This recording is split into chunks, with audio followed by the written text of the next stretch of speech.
for Saudi now. We're talking about 2 million people in a tiny, tiny space at the same time over a 5-day period. Absolutely, and it's been an extreme challenge for them. It's something that they've been hosting for 1,400 years.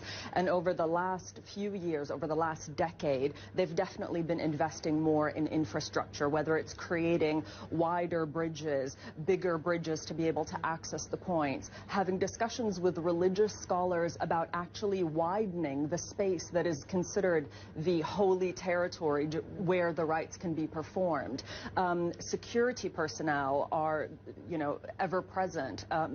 Tens of thousands of medical people that have been trained, up to 1,000 security cameras covering almost literally every single spot at the Hajj. And as electronic devices become more prevalent, this year, for example, they've introduced the e-bracelet for the pilgrim, so that any pilgrim can immediately be scanned and they know who they are, where they're from, where they should be staying, and what kind of medical conditions they can have. So every year they seem to be learning from the previous year, but that many people in that small a space is just bound to be a challenge.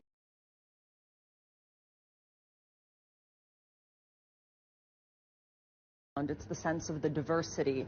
There isn't a language that isn't being spoken. There's literally people from almost every country in the world, every ethnicity.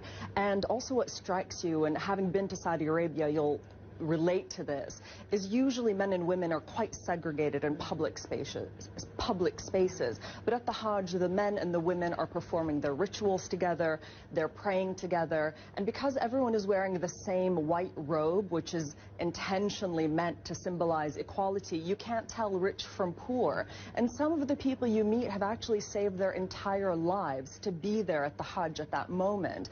And so as journalists covering the Middle East, and this is something you definitely will be able to relate to, is we often meet people on some of the worst days of their lives, but this was a story where almost everyone you met, you were meeting on the happiest day of their life, and the tears were of tears of joy, especially today. Those pictures our viewers were just seeing from Mount Arafat, that is the spiritual climax, and you do see people really crying for joy, and that for us was quite unusual and something that you can't help but be affected by. How did the Saudi